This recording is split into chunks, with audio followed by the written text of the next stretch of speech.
저번 주에 14장을 통해서 나시린이었던 삼손이 딥나의 아내를 딥나에서 아내를 얻었었죠. 그러나 그 축복받아야 될 결혼식의 장소가 비극적인 장소로 변하게 됩니다. 그래서 삼손은 굉장히 이 사사로운 개인의 수수께끼를 통해서 어찌 보면 많은 이 비극적인 결말을 이끌어내는 그 발단이 되었던 것이에요.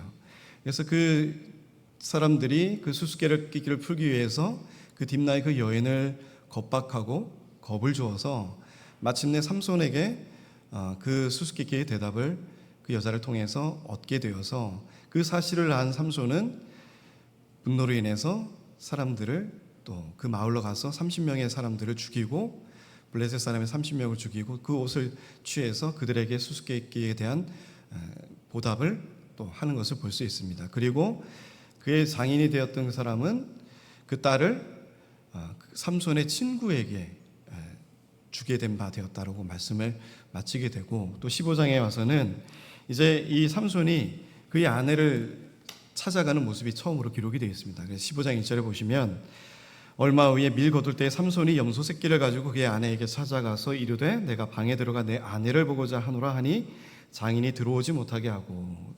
그래서 이 아내를 찾기 위해서 보고 싶어서 내려갔겠죠. 자신의 한 일이 또 큰 일이고 또 미안한 감도 있고 해서 여러 감정이 있었을 것입니다. 그래서 자기 여인을 보기 위해서 갔는데 장인이 그 길을 막았어요. 막고 그 친구에게 그 아내를 주었다라고 말하고 있습니다.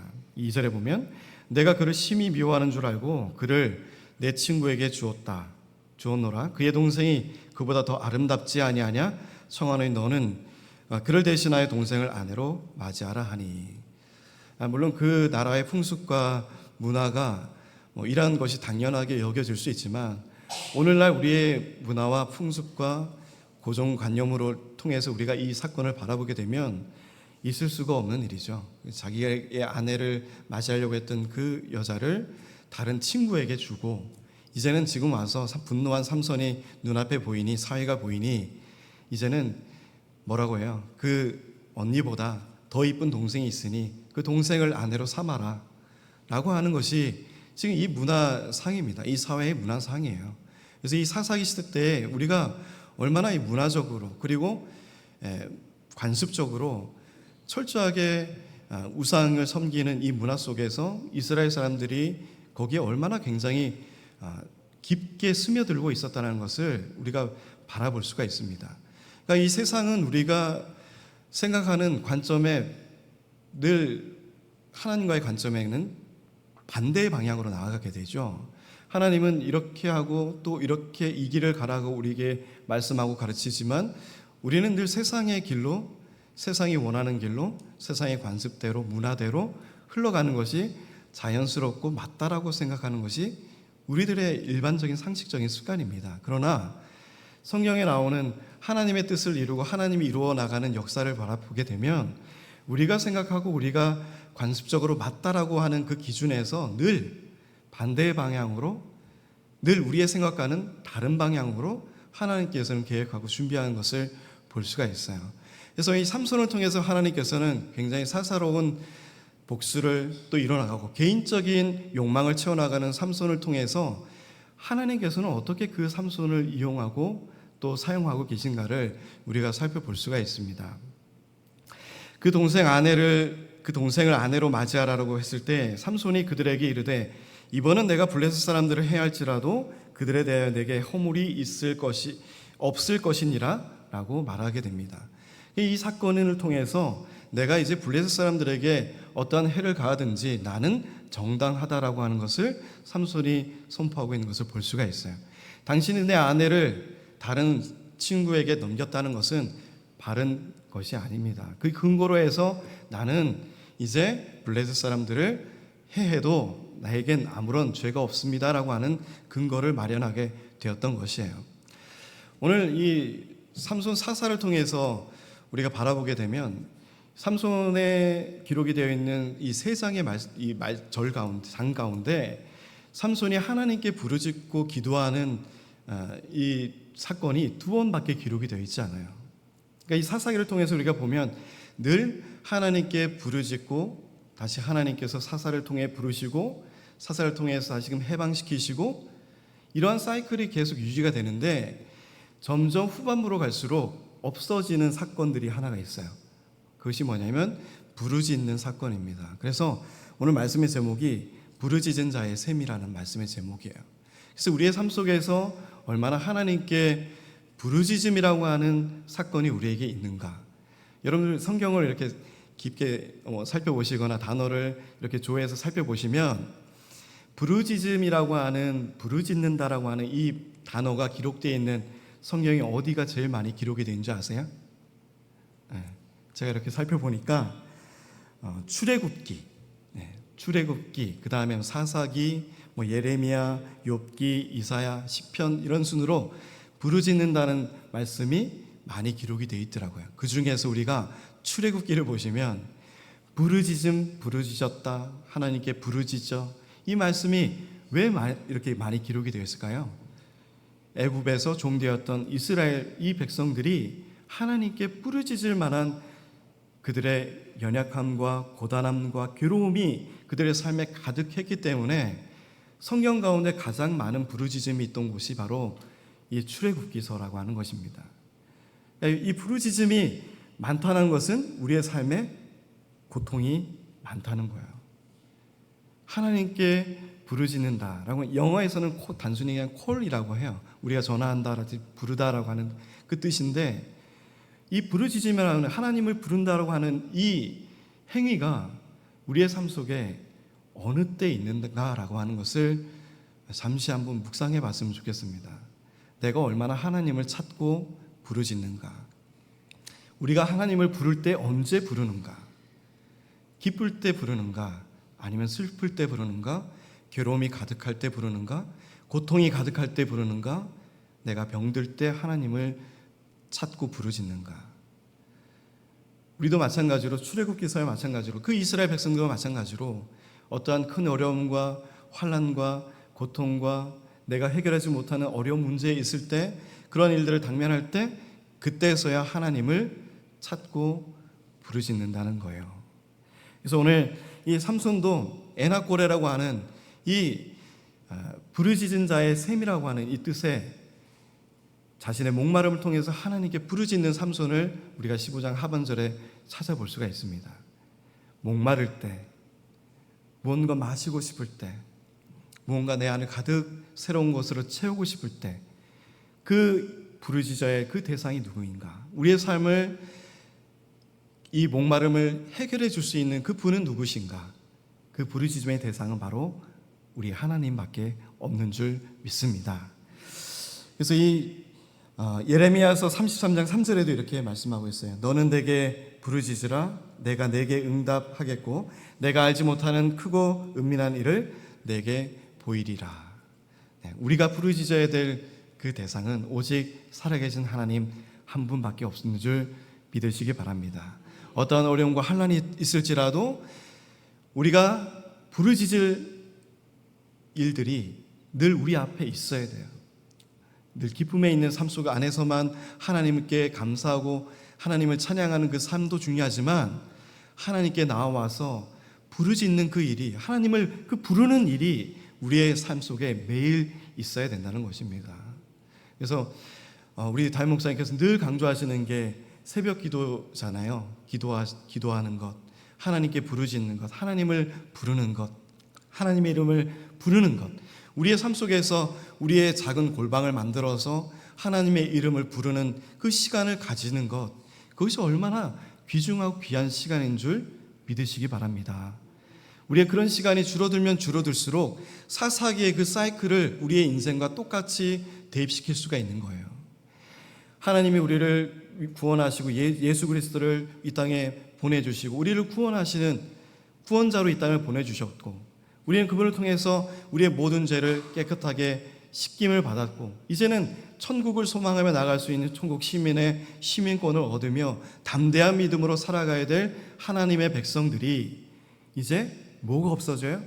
부르짖음이 없어지는 거예요. 하나님을 부르짖는 부르짖음이 사사기의 사이클과처럼 없어지는 거예요. 삼손이 마지막 사사가 된 이때 이스라엘 백성들에게 사라진 것이 바로 이 부르짖음이라고 했던 것입니다. 누구에게 부르짖는가? 누구를 의존하고 있는가? 오늘 이 유다 백성들을, 이 유다 지파들을 바라보면 우리가 분명히 알 수가 있어요. 그래서 이 9절에 보시면 이에 블레셋 사람들이 올라와 유다의 진을 치고 레이에 가득한지라. 그래서 이 블레셋 사람들이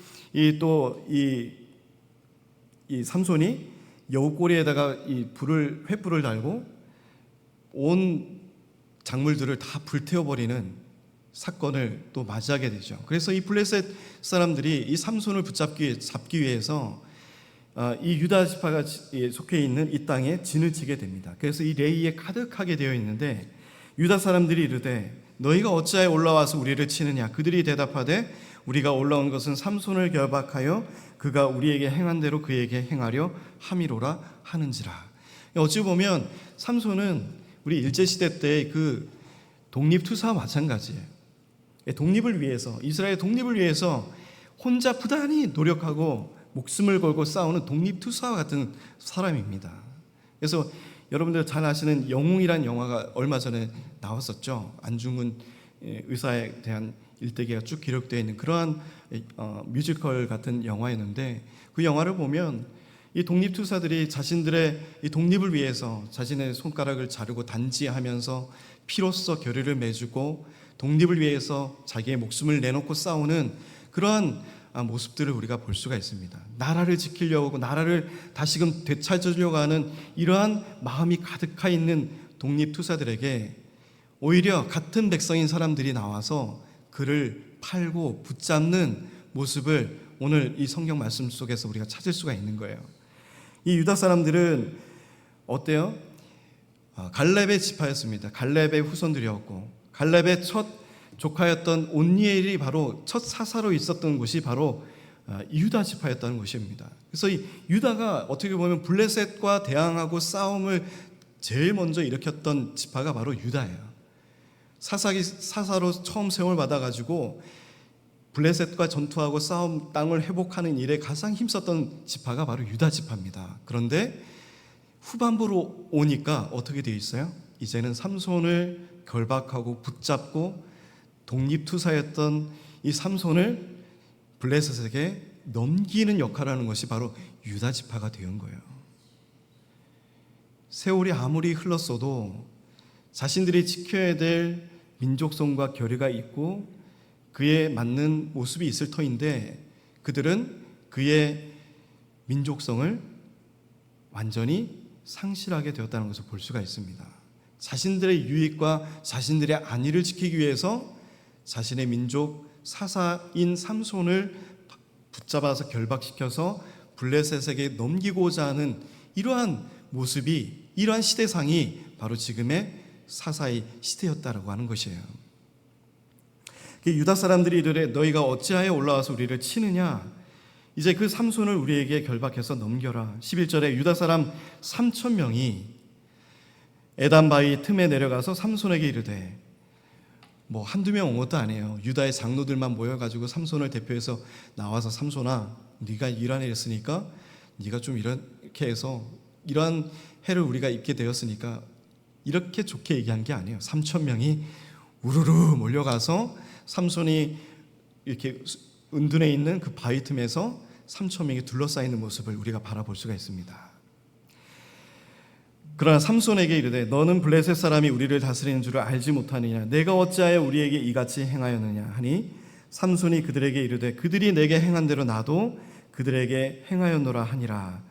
그들이 삼손에게 이르되 우리가 너를 결박하여 블레셋 사람의 손에 넘겨주려고 내려왔노라 하니 삼손이 그들에게 이르되 너희가 나를 치지 아니하겠다고 내게 맹세하라 하매. 삼손이 잘한 일 중에 하나가 뭐냐면 자기의 민족을 죽이지 않았다는 거예요. 자기의 민족에게는 절대 폭력이나 어떤 살인을 행하지 않았다는 것이 삼손이라고 하는 사람이었습니다.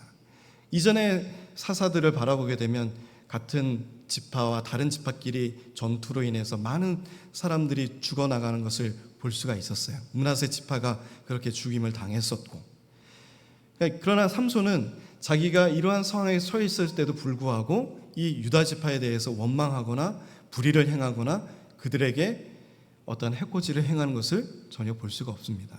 그러니까 삼손은 어찌 보면 개인적 욕망과 개인적 욕심과 어떤 여인을 좋아하는 그런 모습을 우리가 단편적으로 바라보게 되면 굉장히 참 저기 아래에 있는 사람처럼 우리가 여겨줄 수 있는 그런 행실과 모습들을 보이긴 하지만 하나님께서는 어찌하였든 그러한 삼손을 붙들어 쓰시고 또 이스라엘을 회복하고 다시금 독립시키고 하나님의 일을 감당하는 데 있어서 하나님이 그를 계속적으로 쓰고 계신다는 것을 우리가 바라볼 수가 있어요. 그리고 삼손은 결코 자신의 민족들을 해하거나 불의를 행하지 않았다라고 하는 그러한 정의로움도 바라볼 수가 있는 것입니다. 그리고 그들이 이제 그를 새 밧줄 둘로 삼손을 결박해서 블레셋 사람들에게 끌고 가는 것을 볼 수가 있죠. 14절에 삼손이 레이의 이름에 블레셋 사람들이 그에게로 마주 나가며 소리를 지를 때에 여호와의 영이 삼손에게 갑자기 임하심에 그의 팔 위에 밧줄이 불탄 삼과 같이 그의 결박되었던 손에서 떨어진지라. 14장 19절에도 여호와의 영이 삼손에게 갑자기 임하심에 삼손이 아스글론에 내려가서 그곳 사람 30명을 쳐 죽이고, 이 아스글론이 바로 이 블레셋 지파의 큰 도시 5대 도시 중에 하나입니다. 그래서 그 아스글론에 가서 30명을 쳐 죽일 때도 여호와의 영이 갑자기 임했다라고 말씀하고 있어요. 그리고 오늘 말씀에도 14절에도 마찬가지로 여호와의 영이 삼손에게 갑자기 임하심에, 그러니까 우리가 이 삼손에게 임하는 그 힘이 어디에서부터 임하게 되는가를 우리가 바라보게 됩니다. 여호와의 영, 하나님의 영이 임할 때, 성령이 임할 때 그 힘이 나타나게 되는 것을 우리가 볼 수가 있어요. 나신이라고 하는 이 구별되어진 자로서의 삶을 살아가는 머리가 긴 이 삼손의 머리털에서 나오는 그 힘이 아니라 하나님의 영, 성령 하나님께서 우리에게 임하실 때 우리에게 능력이 나타난다라고 하는 것입니다. 우리는 나신인으로서의 그리스도의 삶을 살아가고 있는 사람들이에요. 구별된 자고 기름 부음 받은 자이고 특별히 구별되어진 세상과는 다른 하나님께서 특별히 세움받은 택함받은 백성들입니다. 그런 그 힘이 어디에서 우리가 느껴지고 달라지냐라고 하는 거예요. 세상 사람들이, 이 세상에서 예수 믿지 않은 사람들이 얻지 못하는 그 힘을 어디서 얻을 수가 있느냐라는 거예요. 바로 성령 하나님이라고 하는 겁니다. 우린 예수 믿을 때 성령 하나님이 우리 안에 인을 치세요. 우리 안에 계시는 거예요. 늘 내주하고 우리의 성령의 전이 우리가 몸이 되어서 성령 하나님께서 우리 안에 내주하고 계십니다. 믿으시죠? 성령이 지금 내 안에 계십니다. 그래서 우리도 늘 거룩하기를 원하시고 계신 거예요. 하나님의 전은 거룩하기 때문이에요. 하나님이 임재하는 곳은 거룩하시기 때문인 거예요. 분별되어지는 곳이기 때문이에요. 세상과는, 악한 곳과는 다른 곳이기 때문이에요. 그러하니 하나님께서는 우리에게도 내가 거룩하니 너희도 거룩하라라고 말씀하는 거예요. 하나님과 우리가 한 가지가 되고 열매를 맺기 위해서는 우리가 거룩해질 수밖에 없는 거예요. 거룩해지지 않고 세상을 닮아가고 유다 지파와 같이 너희가 왜 우리 일에 관여하느냐, 나는 이대로 지금 좋은데 너 때문에 지금 이 세상 편안하게 살고 있는데 삼손 너 하나 때문에 지금 우리의 삶이 깨어지게 되어버렸어 라고 불평불만하는 세상 사람들과 닮아가는 그리스도의 삶이 아니라 삼손과 같이 하나님께 붙들리어서 하나님의 영이 임할 때 솟아나오는 그 힘을 가지고 세상과 싸워 이겨나가야 된다는 거예요. 세상과 타협하고 세상과 손을 잡아야 될 일들도 많이 있습니다. 그때는 어때요? 하고 나면 굉장히 씁쓸해요. 잘한 것 같지만 뒤에 보면 씁쓸해요. 내가 얻은 것이 많이 있는 것처럼 여겨지지만 후반부에 가면 갈수록 잃는 것이 더 많아지는 것이 세상을 의지하고 세상의 손을 내가 내밀었을 때 나타나는 모습들입니다. 점점 허무해져요. 얻어지는 건 많더라도 눈에 보여지는 것들이 가득 차고 내가 만족하는 삶을 느끼는 것처럼 살아갈지라도 후반부에 가면 갈수록 내 안에 허무한 것들이 더 많아지는 거예요. 세상이 주는 그러한 열매들은 달고 보기 좋고 먹음직하고 탐스럽기도 한 것이지만 그것을 우리가 취하면 취할수록 우리의 이는 썩어지고 우리의 입맛은 더 고급화되어서 더 나은 것을 찾는 것이 우리 인간이라고 하는 거예요. 그러나 하나님께서 주시는 그 열매는, 그 세상에서 내려오는 하나님께서 공급해 주시는 그 열매는 송이꿀보다 달고 우리의 육신을 채우지 못하는 그 열매일지라도 우리의 영이 부유해지고 우리의 영이 건강해지고 하나님을 바라보는 그 영의 눈이 뜨일 때 우리가 비로소 살아있다라고 느끼는 것이 바로 하나님께 택함받은 백성들의 삶이라고 하는 것입니다. 오늘 유다 지파는 영적으로 눈을 감고 있어요. 처음으로 힘을 얻어서 사사 온니엘을 힘입고 블레셋 지파와 싸움을 하며 대적하던 그 용기 있던 유다 지파들은 사라지고 이제는 자신들의 안위를 위해서 3,000명이나 우르르 몰려가서 삼손을 잡아들이는데 앞장서는 지파가 되어버린 것이 바로 유다라고 하는 지파였습니다. 갈렙의 이름에 먹칠을 하는 지파가 바로 유다 지파가 되어버렸어요. 이 시대에 하나님의 이름을 먹칠하는 그 사람들이 누굽니까? 세상 사람들이 아니에요. 믿지 않은 사람들이 아니에요. 믿음 있는 사람들이, 믿음 있다라고 생각하면서 살아가는 유다 지파 같은 이러한 사람들이 하나님의 이름을 먹칠하는 거예요. 하나님의 영광을 가리는데 앞장서는 거예요. 우리의 삶은 어떻습니까? 하나님의 이름을 영광되이 드러내는 삶에 우리의 삶을 나타내고 계십니까? 아니면 믿는 자들을 오히려 핍박하고 가두고 그들을 모욕하고 내 삶을 위해서 그들을 짓밟고 올라가는 이러한 유다 지파 같은 오늘날의 영적으로 눈을 가려진 사람들의 모습입니까? 라고 하는 거예요. 이때 여호와의 영이 그에게 임하였을 때 그의 팔 위에 밧줄이 불탄 삼과 같이 그의 결박되었던 손에서 떨어진지라. 14절에 말씀이 기록이 되어 있습니다. 하나님의 영에 임하시면 우리를 붙잡고 있는 어떤 결박도 하나님께서 끊어내 주실 줄 믿습니다. 세상이 나를 붙들고 가두고 나를 움쩍 못하게 하는 그러한 강압적인 힘이 나를 붙들고 있을지라도, 내 영이 부자유할지라도, 나를 가두었던 감옥이 있을지라도 하나님의 영이 임하시면, 여호와의 영이 임하시면 우리의 결박되어진 나를 부자유하게 한 이 세상이 주는 이 부자유함이 놓여질 줄을 믿습니다. 자유롭게 될 줄 믿습니다. 그 자유로움을 통해서 하나님의 이름을 영광되이 찬양하는 우리 성도님들이 되시기를 주님의 이름 축복드립니다. 삼손이 나귀의 새턱뼈를 보고 손을 내밀어 집어들고 그것으로 몇 명을 죽였어요? 1,000명을 죽였어요. 그래서 이 나귀의 턱뼈로 한 더미 두 더미를 16절에 보시면 삼손이 노래를 하기 시작합니다. 나귀의 턱뼈로 한 더미 두 더미를 쌓았으며 나귀의 턱뼈로 내가 1,000명을 죽였도다 아니라. 노래는 참 좋아요. 노래의 의미는 참 좋아요. 근데 노래의 가사를 이렇게 뚫어지게 쳐다보니 누가 죽였어요? 내가 죽였다는 거예요. 근데 우리가 말씀을 읽어보면 뭐라고 되어 있어요? 여호와의 영이 임하셨어요. 여호와의 영이 임하셔서 그 전쟁에서 승리를 이루게 된 거예요. 새 나귀 턱뼈, 아무런 쓸모없고 버려짐 받은 그 나귀 턱뼈지만 하나님이 영이 임한 삼손의 손에 붙들렸을 때는 그것이 강력한 무기가 되어지는 것입니다.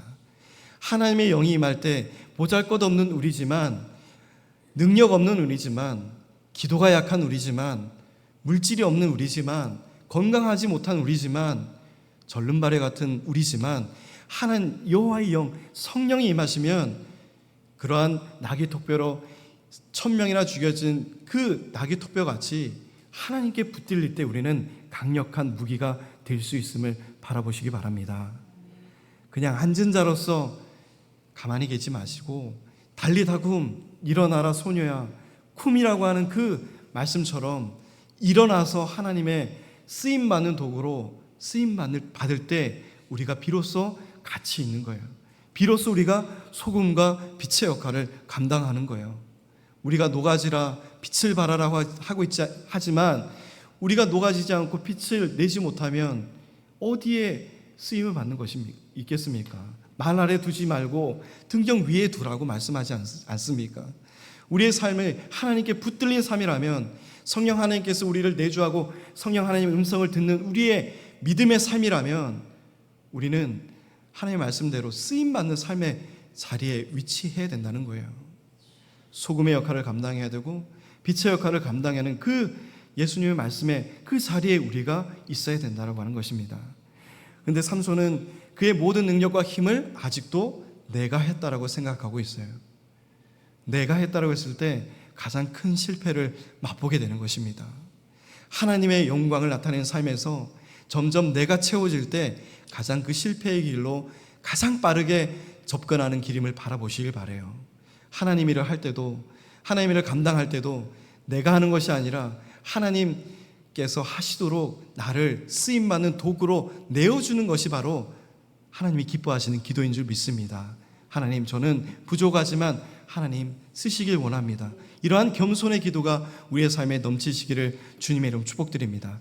지금도 내가 하나님께 붙들리지 못하고 내가 할 수 있는 일이 없다라고 생각하시는 너무나도 지나친 겸손을 가지고 있는 우리 성도님들, 하나님께 이제는 그러한 겸손을 통해서라도 하나님 이 낮은 자를 써주시고, 하나님 비록 연약하지만 가진 것이 없지만 힘은 없지만 그래도 삼손과 같이 나실인으로서 구분받은 그리스도의 삶을 살아가는 저희지만 하나님 이제는 붙들어 쓰는 낙이 턱뼈와 같은 자로서 하나님 보잘것없는 자이지만 하나님께서 붙들어 쓰시옵소서 라고 하는 그런 기도가 우리의 삶 속에 넘치시는 우리 기쁨의 동남교회 성도님들이 되시기를 주님의 축복드립니다.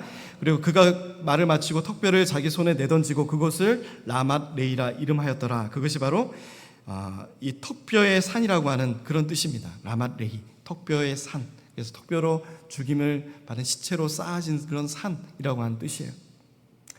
그때 이제 삼손이 18절에 삼손이 심히 목이 말라 여호와께 부르짖어 이르되 주께서 종의 손을 통하여 이 큰 구원을 베푸셨사오나 내가 이제 목말라 죽어서 할례 받지 못하는 자들의 손에 떨어지겠나이다 하니, 이제 목이 심히 말라서, 목이 타니까 심히 말라서 이제 하나님께 부르짖기 시작하는 거예요.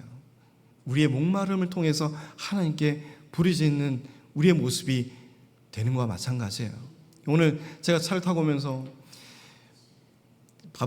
김밥을 싸가지고 이제 차에서 먹으면서 왔는데 목이 너무 마른 거예요. 그래서 우리 권사님한테 전화를 해가지고, 권사님 물이 있습니까? 그런데 물이 없대요. 그래서 물을 안 들고 나오셨어요. 그래서 목마름을 통해서 막 30분을 계속 왔는데, 침을 삼키면서 왔는데 진짜 목마를 때 정말 죽겠더라고요. 그죠? 정말 삼손같이 1000명을 낙이 턱뼈같이 죽이는, 정말 3분의 꼰토의 그 시간도 힘든 건데 1000명을 죽이는 그 얼마나 많이 힘들었겠어요. 그 심히 힘든 목마른 가운데 하나님께 부르짖는, 여호와께 부르짖는 삼손의 음성을 또 들으시고, 이 큰 구원을 베푸셨사오나 내가 이제 목말라 죽어서 할례 받지 못하는 자들에게 손에 떨어지겠나이다 하니 하나님이 레이에서 한 우묵한 곳을 터뜨리시니 거기서 물이 솟아 나오는지라. 삼손이 그것을 마시고 첫 번째로 정신이 회복하니, 두 번째로 소생하니. 하나님이 우리에게 넘치는 소생의 물을 주실 줄 믿습니다. 우리가 하나님께 부르짖을 때 에나꼬레라고 하는 그 부르짖은 자의 샘이 가득한 그곳에서 하나님이 우리를 정신을 깨우게 하실 것이고, 우리를 죽어나가는 우리를 다시금 소생시키실 줄 믿습니다. 하나님의 이 부르짖는 이 샘이 우리들의 삶 속에 넘치시는 우리 성도님들이 되시기를 주님의 이름으로 축복드립니다. 그래서 이 블레셋 사람의 때에 삼손이 이스라엘 사사로 20년 동안 지냈더라 라고 말씀하고 있어요. 20년이라는 시간은 그렇게 긴 시간은 아닙니다. 그래서 이 사사로서 마지막 삼손을 하나님께서 붙들어 쓰시고 마지막 이 큰 전투를 통해서 하나님께서 또 이스라엘 백성들을 구원해 내시는 이 사건을 통해서 하나님은 끝까지 우리를 지키시고 끝까지 우리를 인도하시는구나. 하나님께서 내가 아무리 세상 속에 빠지고 세상의 사이클 속에서 만족함을 누리는 삶을 살지라도 하나님께서는 내게 다시금 부르짖는 삶을 우리에게 주시는구나. 그 부르짖음을 통해서 다시금 나를 소생시키는 에나꼴의 그 소생시키는 샘물을 우리 앞에 내어놓으시는 분이 바로 우리의 하나님이시구나. 하나님께 늘 붙들리시는 우리 성도님들이 되시기를 주님의 이름으로 축복드립니다.